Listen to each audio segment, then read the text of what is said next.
Welcome everyone to the long-awaited Karmakut v10 settings guide. I know you guys have been asking me relentlessly when I stream and in the comments as well.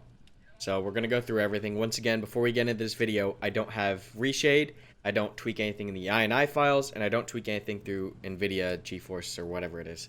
It's straight vanilla, and all the settings I change are in-game. So first thing we're gonna do is go to settings, and we're gonna check out game settings. Field of view is at 90 simply because you want to have the reticle as big as possible so you can engage targets as far as possible, right? While it is cool to have like your FOV really maxed out for all the side peaks and really cinematic and everything like that, you can't see as far because the reticle is further away from your face. So I keep it at 90. Aim sensitivity is 1. My DPI is 300. And people are going to be like, what the hell? That's so low. But my DPI at 300 has actually improved my accuracy. So I used to play at 1500 DPI. I dropped it down to 400 and then 300. And I got to say, guys, lower DPI means more accurate shots. That's how Muff and I get one taps all the time. And it really does help. You just got to get used to it. I know it's a pain when you switch sensitivities, but I'd say the lower DPI, the better. You don't really need to do too many like 180, 360 snap shooting in squad. So the lower DPI, the better. I run with 300. I think Muff runs with 400 to 600, something like that. But yeah, and then I don't tweak the aim sensitivity here. I don't hold to aim sights, it's toggled. I don't hold to crouch, that's toggled. I hold to lean, and I go over this in every video, but that's because I swap my lean keys, and we'll get to that once we get to the keybinds. So I hold to lean, I hold to free look. Free look sensitivity, I jack this up because it's really slow with my DPI, and it's just looking around, so it doesn't need to be accurate. So I just increase this. You can increase this however much you want. It doesn't really matter.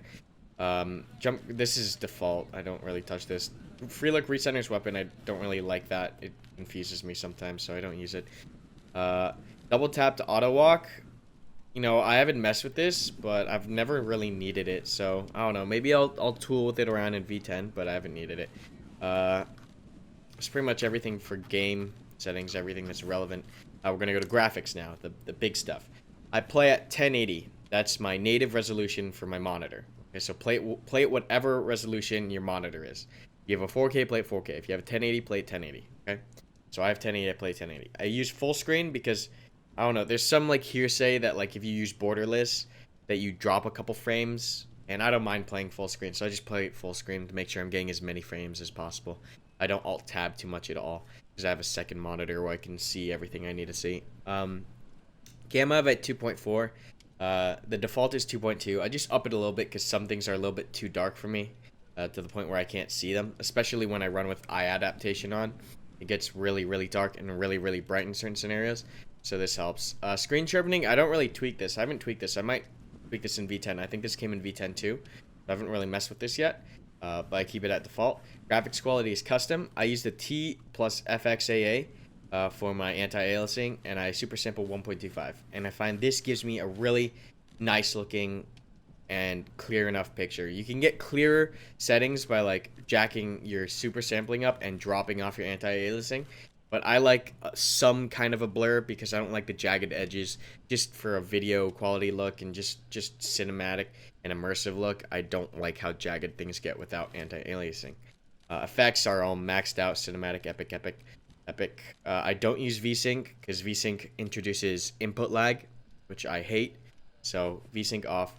Turn bloom on, turn ambient occlusion, eye adaptation. I've been tweaking with this on and off. Like I said before, it's been giving me some really bright scenarios and some really dark scenarios. I'm trying to get a balance by turning it off, so we'll see if I keep it off. But currently, I'm just testing with it off.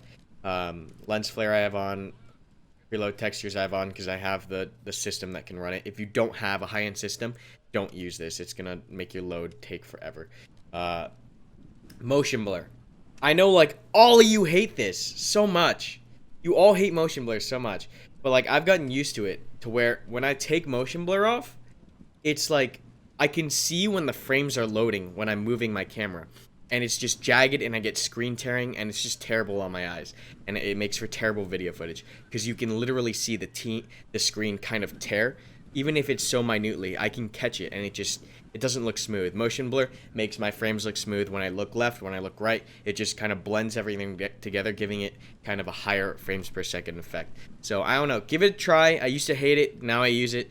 So I don't know. You get used to things, guys, and you're never gonna know if you like something or don't like something if you don't give it a chance. So try motion blur. If you still end up not liking it, then so be it. Take it off. But people tell me like, oh, you have a hard time seeing enemies with motion blur. I mean, you guys see me play. I don't miss anything that comes across my screen. So you get used to it. Don't freak out. Audio. Epic quality. Master volume I dropped to 90. Just because I run just overall my entire system. Volume is jacked pretty high, so I lower squad a little bit. But yeah, keep this at a level you need to hear footsteps and anything important. If you're in an MTLB, this can get really annoying because that shit is loud. So just be aware of that. Command volume. Command is the most important comms for me, at least, because I squad lead. So I jack that up to 200%. Squad voice volume, second most important comms. I keep that at 175. And local voice volume is 150. That's just how important comms are in this game. That's how, like, you need to be able to hear like your team communicating above the stuff that's going on around you, because communication is so key in this game, and it's why I love squad. So I jack these up, and yeah, what helps me is like the louder voice usually I'll know is command. I'm waiting for OWI to kind of implement like comm splitting to where like I can have command in my right ear and squad in my left ear. That would be so helpful, because like just mentally that helps you organize comms much better than right now. But until then, I just organize it by volume. Radio filter on, command beeps, squad beeps, just for immersion for me, because I enjoy that. All right, controls. Free look. I switch free look from left alt default to my button on my mouse, my thumb mouse button. And the reason why is when you're free looking, you're already moving your mouse. Your mouse is already being dedicated to free look, right? So there's no reason why you should have to separate another key on your left hand to activate free look when you're already using your right hand completely for free look. So I've gotten a lot of use out of free look by switching the key to something on the mouse rather than using my left hand to activate free look. And it's just like before, when it was default, I was rarely using free look. After this change, I use free look all the time. So you know, if you're find that you're not using free look, try swapping it to a mouse button if you have one, because that's how I did it, and I use it all the time now. Let's see what else. That's it for here. Infantry. This is where I changed a couple more things up. So my where is it? My toggle mouse button, or my toggle fire mode, I switch once again to my mouse button. Once again, that's my right thumb. Simply because I don't know, it just feels better. Because in real life, when you're working with an AR-15, right, you use that thumb to hit the selector switch. So it just feels natural to me, right? I just raise my finger up and I click the button. It just, for me, mentally, that's how I map it out. And it's like not X or anything weird like that. I think default it's X, but I changed my ranging to X just because like, or maybe, I can't remember what the default fire toggle mode is, but I put it on my right thumb. So, you know, it's mapped out easier in my brain. It's very easy for me to connect the two. Ranging is at X. I can't remember if that's default.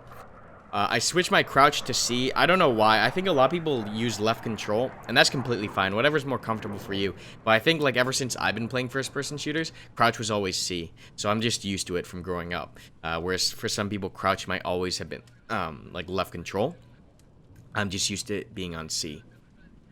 And I just swapped the bipod, right? Because bipod used to be C. I just swapped bipod to left control, and I think that makes more sense because for me, like, C is easier to hit than left control, and I'm, you know, working with a bipod less than when I'm crouching, so makes sense for me. And then we're gonna get down to the last thing that I change, which is right here, the lean left, lean right. I swap these keys, and mentally at first, it's gonna mess with you, right? Because you're used to like right lean is E, left lean is Q, right? Makes sense technically because, you know, to lean left you hit the left key, to lean right you hit the right key. But if you switch it around, what you can do, and a lot of people have thanked me for this, a lot of people call me crazy for doing this, but what you can do is right now to lean right, I'm using Q, which is the left side, right? But what that does is it lets me use my pointer finger on D without doing a finger yoga. It's very easy for me to hit both Q to lean and move at the same time. Whereas when you're leaning with the same key on the same side, you have to hit both keys together with one finger, and it's just really not optimal. So it's a little switch around in your brain, but like I had like a week where I was just fighting it and trying to like learn it, but after that I switched all my first person shooter lean keys and switched them from E to Q and Q to E. So what that allows you to do is, let's say I want to peek this corner. Normally what people will do is they'll lean first and they'll walk out, right? But what this does is you don't snap out, you're slowly coming out of the corner. What I can do with my key swapped is I can come up to the corner and instantly lean out and get that pop out a little bit faster. It's just a really minute thing. For some people it's not even going to make a difference, but for me, I like having that extra momentum coming out of the corner. And then I can easily take my finger off the lean key and snap back into cover if I need to, right? So it just makes sense to me. It lets me get around corners and lean a lot easier. It's going to take a while to get used to, but I fully recommend it, right? It's just a lot easier around the corners with lean. So I tested it, worked for me. Might not work for you, but give it a shot. Thanks so much for watching this guide. I hope, you know, this helps you get the picture and controls that, you know, help you. My specs are in the description below on YouTube, so if you're wondering like what kind of rig I'm running and how I'm getting these frames right now, let's see, just for a baseline on the firing range, I'm getting about 100 frames. So if you can push 100 frames on the firing range, you'll get the same results as me. So yeah, hope this guide helped you. I've got a lot more guides coming out. I've been chewing through a lot of gameplay footage, but I'm gonna be bringing back the breakdown videos, the play-by-plays, the tactics and strategies guides. Those are gonna be coming back out. I know, and because I was like sick for 2 weeks, so it was very hard for me to like do voiceovers because I was coughing every second. But kick the cough, so we're gonna get back into those kind of commentary and breakdowns and explanations and stuff like that. But thanks so much for watching, guys. I'll see you all in the next video.